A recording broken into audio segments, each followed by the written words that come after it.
નસીબનો ખેલ. ગુજરાતના એક નાના ગામમાં રમેશ નામનો એક ગરીબ યુવાન રહેતો હતો. તેના પરિવારની હાલત ખૂબ જ નબળી હતી. પિતા વર્ષો પહેલા દુનિયા છોડીને ગયા હતા અને ઘરમાં માત્ર તેની વૃદ્ધ માતા કમળાબા હતી. રમેશ રોજ સવારથી સાંજ સુધી મજૂરી કરતો, પરંતુ બે ટકનું ભોજન જ મુશ્કેલીથી મળતું.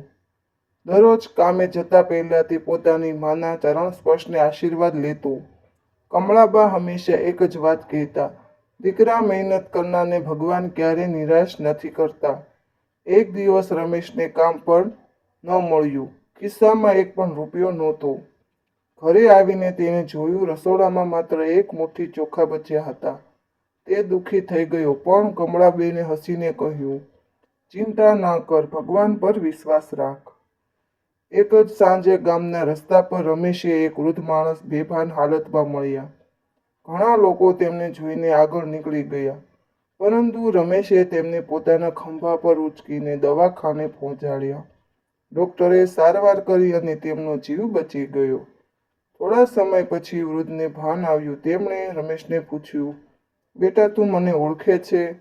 રમેશે હસીને કહ્યું, ના સાહેબ, પણ મુશ્કેલીમાં માણસને મદદ કરવી એ મારું કર્તવ્ય છે. વૃદ્ધની આંખોમાં આંસુ આવી ગયા. તેઓ શહેરના જાણીતા ઉદ્યોગપતિ હતા. તેમણે રમેશને બીજા દિવસે પોતાના ઘરે બોલાવ્યો.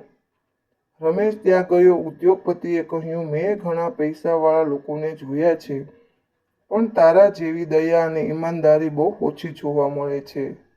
હું તને નોકરી આપું છું. રમેશે મહેનતથી કામ શરૂ કર્યું. થોડા જ મહિનામાં તેને પ્રમાણિકતા જોઈને તેને મેનેજર બનાવી દેવાયો. હવે તેના ઘરમાં સુખ સમૃદ્ધિ આવવા લાગી. તેણે પોતાની માની સારવાર કરાવી, નવું ઘર બનાવ્યું અને ગામના ગરીબ બાળકોના અભ્યાસ માટે મદદ કરવાનું શરૂ કર્યું. એક દિવસ કમળાબાઈએ રમેશને કહ્યું, દીકરા, આજે સમજાયું કે નસીબ માત્ર લખાયેલું નથી હોતું, સારા કર્મોની નસીબ પણ બદલાઈ જાય છે. રમેશ હસ્યો અને બોલ્યો, માં, એક દિવસ જો મેં વૃદ્ધની મદદ ન કરી હોત તો કદાચ આજે પણ હું ગરીબ જ હોત.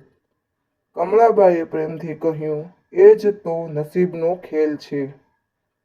ભગવાન ક્યારે અને કેવી રીતે પરીક્ષા લે છે એ કોઈ જાણતું નથી, પરંતુ જે માણસ મુશ્કેલીમાં પણ સારા કર્મ કરવાનું છોડતો નથી, તેના જીવનમાં એક દિવસ જરૂર સારવાર થાય છે.